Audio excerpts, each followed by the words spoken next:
Hello, Hi. and nice to meet you, Rebecca. Yes, yes. I'm sitting here with my cup of tea, and I believe you're actually not sitting too far away from me, are you? I'm in, No. Yeah, so well, you said you're out in the country, right? yes, so I wrote Portland here, but I'm actually out in Corbett, out by the gorge. Okay, you're further away. So I'm out. I could have said Portland, but I say Sherwood, Oregon. But we don't live in Sherwood. We live out in the country, uh, right outside of the city boundary. So we're outside of the urban growth boundary. Um, and right to our north is the urban growth boundary. So there are all these houses with fences, but our house faces to the countryside. And when I go Oh, jogging, I go to the countryside. I don't go you through you town. drive that way, you run that way instead of going to suburbia. Yes, exactly. So Corbett is a lovely, lovely area. And today it's like a beautiful day and sunny. And so I had to like arrange my computer so that I'm not going to get too much sun on me, which is hard in my office That is because it fun you say faces to that the because sun. I just had to do that too. I actually had to put up something in front of my window because it was such a bright sun, which in Oregon at this time of year, we don't necessarily get gifted by that, right? We don't, yes. And so it's like I can't do that because I'm facing south into a solarium with these giant windows with no curtains. So Oh, it's like I will just have to yeah, be back yeah. like this, and you know, and I thought, well, I could have a background, but a messy office on a sunny day. That's your real background too. You have all those stickies Yeah, on the wall. this is my office in here. Yes, yes. Yeah, yeah, yeah. This is the more clean, organized part. Like Oh, another okay. I part. see. There's another portion over here. Hiding. Yeah. No, actually, if I were doing the normal thing, it look cleaner. But now this is Yeah, over to the excess book flow things. exactly. Yeah, yeah. So, So how did you get looped into this chain conversation? uh, I suspect it's because I know Theo, and I spoke at QConfess this year.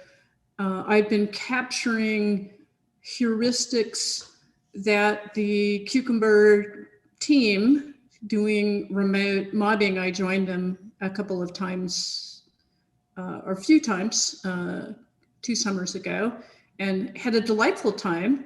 And got to know Matt, but anyway, so and then I spoke about their heuristics, and the title of the talk was "What You See, what you say versus what you do," which is, people, believe that they're doing certain things, but for example, the way that they were programming and passing who's doing what, who's leading, who's navigating was very different than what they said. So that was, anyway, it's just an observation. It Yeah, was fun to spend time with them because I would, you talked about you were going, I listened in earlier to your conversation with April, yeah, working with people in Europe. It's like I'm an early bird. So, I'm up at 6 and I'm like working with the Cucumber folks, and they're all at the end of their day enjoying their tea. And and then I'm energized for yeah, the rest of my day yeah, after spending 2 or 3 hours with them. yeah, yeah. So, I would say that, so I'm originally from Europe. I'm Danish, yeah. and have with my family the last 20 years been taking turns living in the US or on the West Coast or living in Europe, different locations in Europe. And I must say, even though I love being back in Europe as well, one of the things that's challenging when I am in Europe is that then when I connect with North America clients, then it's in the evening and the afternoon. And I definitely like being the early bird here and connecting, and then also being like, oh, at 10, 11 in the morning, I'm done with Europe. Then I typically take a break, and then I'm done with Europe. That sounds like, but then I've covered whatever I I know need what you're to do saying. with them, right? And support, or if I host a workshop or something, and then I take a break. I can go for a run, I go for a walk, and then I kind of start the other half of my day. So it's And kind you of, know what? And they don't think that they think you work all the time. when Yeah, but I don't. I take a break in the middle. I understand that. Yeah. So they think you work all the time because when they're tired, you're okay, I'm going out and jogging, or yeah. I do similar things. I have a client on the East Coast, and they go, "Oh, I hope that 7 a.m. is not too early for you." And I go, "Oh, it's fine." So. I'm chatting with Paris anyway, right? Yeah, exactly. So anyway, that's an interesting thing about early birds versus not. And I was listening to April, and I'm going, she needs more sleep. She needs more rest. That's what I would say too, right? I can go with short rest in periods, like, and especially before the pandemic, I traveled a lot. And if I was traveling and then arriving, somewhere in the East Coast and wouldn't get so much sleep, and then just facilitating, and I can do that for a couple of days. I'll be fine with like 4 or 5 hours of sleep. But then I would do some catch up in the weekends. I would catch up when I get home. Right, just kind of do some long stretches. So do you miss not traveling? Because I was thinking about this. I probably travel about half my time. I used to before this past year. And my last trip was to Europe, to Amsterdam for the Domain-Driven Design Conference. And I haven't really, gone anywhere since. Yeah. I mean, there's definitely a portion of the travel that I do not miss. Sure. I was, just the whole, the jet lag, and, when I'm based in Europe, I like to travel more, because just traveling around Europe, there's no jet lag. It's just like, okay, I'll be in Prague in this 2 days, and I'll go straight from the session to the airport, and I can still, tuck my kids in at night, like I'll be home, right? So traveling in Europe is very different because there's no time difference. Where traveling in North America is more challenging, right? So I don't miss that portion. I will say I still have kids at home, and I've always loved that the very focused time when I was on the road, like prepping on the plane, listening to podcasts on the plane, watching my favorite show in the hotel, getting on a run in a different neighborhood. I've always liked that like exclusive my time when I was on the road, like, getting some fun takeout, and, just that piece. And also the really, really focused work time. Like I could just get so much done on some of these work trips, like just because knowing, like I would just kind of buzz, and I would be busted when I get home. But I like those chunks, those work bursts, and that I miss. I've worked from a home office, and I've worked virtually for the last 15 years. So that didn't change for me. Right. So I've had my own business for the last 23 years. And when I started out with a business partner, and I had employees, and then I got rid of all of that stuff. And now it's just my husband and myself in our business. But when we started our business, we said, we'd like to get into a mode of where we had local business, but of course, being an expert consultant, you're not an expert in your own city. So it's like that was a nice hope, So when we talk about future of work, I think that this remoteness is something I've been working. I've been doing that for a long time. I would, working with a client, I would blend both things, because go do workshops, come back, do things. But I don't think everybody is used to being that way. No, and I would say that is one of our big challenges ahead. I'm actually seeing a shift in maybe just the last month or a month and a half with some clients, because I mean, what the pandemic did is like slam, right? Like we're just now everyone is working from home, and they're all suddenly on Zoom, and they figure out to turn out their cameras, and all these things that someone like me has been like trying to convince them that they should do for the last couple of years, right? And then they just were forced to do it. And then I could see kind of across the board Okay, first like an excitement. Oh, we can figure it out. We can get things done.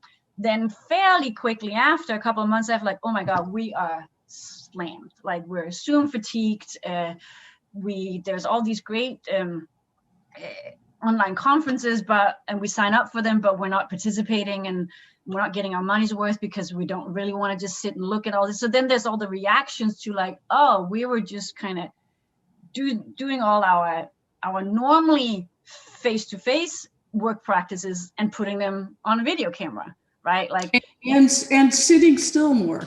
Actually. And sitting still more, right? Like, and getting overworked because then suddenly people are on around the clock in a different way, right? So what I'm seeing now is more a shift towards, okay, working from home is not the same as really working remotely.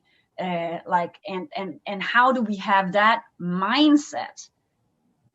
And how do we have that skill set? Like, it's not just, oh, I've installed Zoom and I'm on video, right? Like, how am I navigating the asynchronous and synchronous dance? How am I making sure that I have short focus meetings? How do I make sure that I'm utilizing my choice option and saying all these meetings, and am I relevant in all these meetings? What's most important for me to be part of? Like that I'm seeing is the next step of like, because in some ways working remotely, you kind of have to have a mindset like an entrepreneur. Like I think you have to. Yes. Yeah. Right. And so for business. Right. From that point of view, if and I'm going to say this from just from the developer's perspective, the fact that I'm doing ensemble programming or mod programming, do I have to do that 8 hours a day? You know, in when we were physically present. And this is interesting from the Cucumber team because, you know, they've been all remote doing their work for a long time. But the point is, I could get up and walk around and take a break and do some other thinking and do some other stuff. And I think that same mindset, even if I'm in like a really tight team, still needs to be there, but I don't know that everyone has that mentality. I know that I don't. I'm totally a weirdo, right? Because I work part-time here and part-time there, and so I flow between stuff and realize my energy has to ebb and flow like that too. But it's really, really hard. Yeah.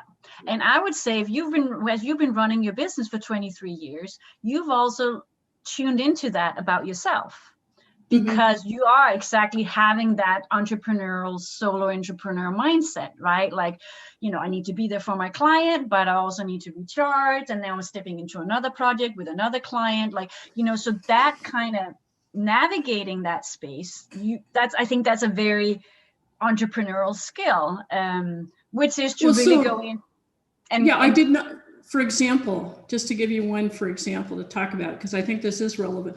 I basically said, and this is like counter to what we would do today in Agile, but this is in the early 2000s. It's like, I'm not going to work for a particular client that was local. That was really more than 50% of the time, because I want to do other work. And that was my choice, you know, and I'm just asking from the point of future of work, you know, thinker like you. It's like, do we have to? We've said we don't want to be too fractured on a team, but I actually found that working 50% and actually being a developer, designer, leader type person, I could still contribute. But when I came back, I was fresh.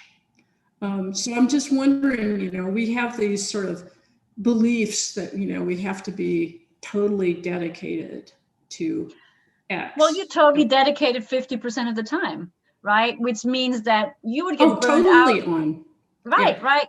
You would get burned out if you then took 2 months too many tasks on that really wasn't realistic about what can be done 50% of the time, right? But if you're taking on the kind of task and responsibility that's relevant for that, you can be fresh and go in and really be focused there and get all that inspiration. And you're taking all that inspiration that you get for the other half of your time, but the work that you're doing, you're bringing that back into the team. And I think that is actually very entrepreneurial, right? To go in and say, where's my focus needed? And like kind of similar to what I'm doing back here, which is my strategy for next year. Like, where am I going? You know, like as a solo entrepreneur, I don't have someone who's telling me where I'm going. I don't want my clients to all define where I'm going. I want to define. Oh, absolutely. Yeah. Right. Like, so part of that is like the next year, the next 6 months, what are projects that I want to develop? What kind of clients do I want? What do I want to be better at? That's going to guide what I say yes to, what I say no to. So being a facilitator type person, you use stickies, right? I have little notebooks. Being the engineer. I do. I have quite a lot of notebooks as well, but kind of that in between. And I think that is a skill that we are going to need in the future as we're, future gazing into how the future work is going to look, because for us to have some of these practices that we are excited about, I'm excited about. I think a lot of people when we started talking about like like having more centralized or decentralized work practices, having our team makes those decisions, using more self-allocation, open allocations, all those things where there's choice involved, and we're stepping in where we're thinking we can step in, which means that our purpose, our motivational drivers are really fired up. But it is required that we're very clear about what we want. Like that, like what is my strategy for the next 6 months? What are the things that I'm focused on? And right now we're often that's linked into a conversation we have with a manager, right? A development conversation. But what if that is a conversation that we're being better at having with ourselves? So we're tuned into that. Like, where do I want to develop? And that's gonna show up like, in terms of what choices I'm doing with my team. And as you're saying, then you're fully fresh with that, because I am committed to this. This is what I want to be doing, right? Maybe only this % of the time, but that's what I want to be doing. So when I'm there, I'm there. So agile folks, and now I need to readjust to get out of the sun here. Sorry about that. Agile folks, says like have had the idea that really working for a team, they don't like fractional people because they're pulled between projects, and they don't like the idea because it's harder to deal with people with deep expertise that are specialists that maybe need to sample amongst other teams to spend the time and share their knowledge, because that just makes things very hard to manage. And I agree that you don't want to become too fractured, right? You don't want to be 10% of your time. So my smallest unit is like probably 25% of the time. I'm just thinking for myself. But if you have a certain expertise, it particularly in technical realm, that you're really deep in some area, it isn't the case that necessarily you're consumed by one team. You may need to move between teams. I don't know that we've really figured that out very well, except for saying, probably not a good idea. Yeah, and I think I agree. You shouldn't be too fractioned. At the same time, I do see, ironically enough, like some of the things within agile teams that there become some norms and they're falling in love with a certain way of doing things. And then that's like, we can't have people too fractured, you're dating us. We're not seeing other people, right? Like, this is it. Right. We want an exclusive with you. Yeah. Yes, right. And I will be a little bit devil's advocate here, and I say, I think that is actually that is something that is a little bit needed in some of those people who've done Agile for a long time, that they're also getting very stuck of this is how it's done, like that getting a fresh burst of energy. And that might be also that some of that expertise. Maybe as a team, let's look at that becomes a bottleneck for our team because that expertise is needed other places. How could we transfer some of that knowledge? Maybe we need to make sure that is not just sitting one or two places. Like maybe that's a strategy for us as a team to make sure within the next year, this knowledge is a lot more broader within that team, because typically that expert also maybe, they're great at what they're doing. Is that also only thing that they want to do? Maybe they want to go back and be the novice and learn something brand new. Like, I want to learn how to tie my shoes again. So there's something interesting about experts and expertise. I wrote some patterns with some folks. I'm in the software patterns community as well. And one of the things about it, we were writing patterns about quality assurance and sort of spreading that around and having quality expertise and how do I, you need to develop advocacy for quality issues, but it also requires technical depth. So how do you actually, we wrote some patterns around how do you actually get people to share their expertise? Because sometimes it's a threat, right? If I am an expert, then I have my job and people know who I am and my role is, I feel safe in it. But that's not always the case. I mean, people aren't always just clutching to their job. Another issue, and it would be interesting to have your opinion about this one, is that because I may have expertise doesn't mean I can impart that to someone else. Yes, right. I think we've all had at some point in our life either teachers, mentors, colleagues who were brilliant, but they were not very good at passing it on, right? Like we would be next to them all the time, but it just didn't rub off, right? Right. So how, when you think about the future of work, and this is actually an interesting question, it's not just that like we actually need skill building in that area. It's not something that necessarily is innate to do. No. And actually, ironically enough, I think a lot of the skill building in this space is that we have to unlearn some patterns. And some of those unlearning some things is around, it's around trust, is around sharing responsibility, and that is linked into sharing knowledge, right? Because I think holding on to knowledge is, becomes a default of a hierarchical way of thinking influence, right? Like, so if we can break some of that down, it becomes, isn't it the benefits for me, you, all of us, if this knowledge gets spread? Because then building on the knowledge becomes all of us instead of just one person building on the knowledge, right? So I think actually in this skill building piece is a lot of unlearning. We are so hardwired from our school systems to our, like all structures in our society, not in our home base. I think in a home base, we're very self-organized all the time, right? Like when we're organizing parties or organizing our kids or raising our kids, we constantly have to flux and go with the flow. But outside of our home, in our workplaces, in society, in educational systems, those structures are so in place everywhere, right? Yes, it's your achievement. I've taken this course, I've gotten this grade, I've done these things. Collaborative work is, but also it is the case though, to get deep expertise takes many, many, many, many hours of practice, sometimes in the technical field. So it's not like, I'll throw this other thing that kind of bothers me sometimes. It's not like everyone is happily a T-shaped person, like I spread out and that's going to solve all the problems. It's like, no. And I don't think we want to walk away from people who are really experts or who has that drive for, as you're saying, doing that many thousands of hours that makes them being like crystal, like so sharp on that expertise.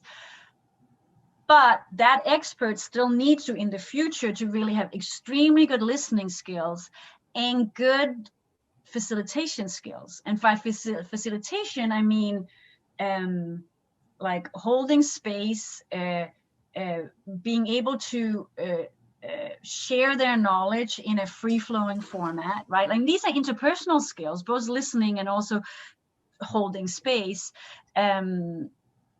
And those don't come natural, and there's going to be certain personalities and temperaments where it's not going to come very unnatural. But I think those are interpersonal skills that we're going to need more of in the workplace. But I think it is important that the future work is not about that we're all supposed to be T-shaped. Some of us are more drawn to be T-shaped because we maybe have a curiosity in many places. Like I'm definitely driven that way, but I'm also a consultant. That's very classical consulting, right? having something and curiosity there where that depth of like, okay, I'm the PhD in this, right? Like right. So I've always liked to say this is, and I don't know whether it's consultants, like don't put me in a box. But the fact that I wrote books about object design, people put me in the designer box. So, but I can talk about analysis. I can talk about UI design. I can talk about architecture. I can talk about other things. I have interest in many things like business, and those sorts of things. But once you get put in a box, and this is it's hard to, people that you work with say, oh, that's yes. That's who you are. That's who they are. And I actually think that is something I definitely also, I mean, I haven't run my own business as long as you. I've run this current business 6 years. And then I had another business a while ago that I ran for like about 5 years. But I would say as a business owner, that's definitely is something I'm constantly like working with of like, okay, well, my clients think this and I love this. But I'm really curious about this over here. How do I make sure that they understand I'm also doing that? I'm actually a lot more curious over here. I had So what you do is you have a workshop. Yes, like, oh, by the way, I do this over here as well, right? Yes. Yes, yeah. Because interesting enough, I had a mentor years ago when I was much younger. And I was more insecure about some of the work that I was doing for the first time to tell me like, actually, and I was asking her, how do I do this? Because this is you're such an expert in this area and I want to, do what you do. And she was saying, you know what, there's actually a lot more learning for the people that you are guiding and holding space with than when I'm holding space. I'm like, you got to be kidding, because you're the expert. And she's like, no, but you're learning, which means you have your radar and your antenna out front, where I do a lot on autopilot because I have the expertise. And I thought that is an interesting perspective. Like, as you are actually learning, you are maybe actually giving more value, at least the same value, to the people that you are engaging with, because you're learning and you're hungry and you're turning every stone over and exploring. And I can definitely see that myself. I get complacent within some of my expertise areas that I've done for the last 10 years, right? Like, oh, here we go. This is blah, blah, blah, blah. Like, I don't have the same curiosity for that anymore. I don't read as much in that area anymore because, I know this. So it is interesting that when we are learning, we're actually also giving more back. I tend to agree with that. Yeah. I definitely have that same bent of learning. So it's and clients should know that we do learn as much as we give. Exactly. I mean, else we wouldn't really want to be doing what we're doing, right? Right. If we were not learning, it would be boring. Yeah. I might as well go work for another. Yeah. Yeah.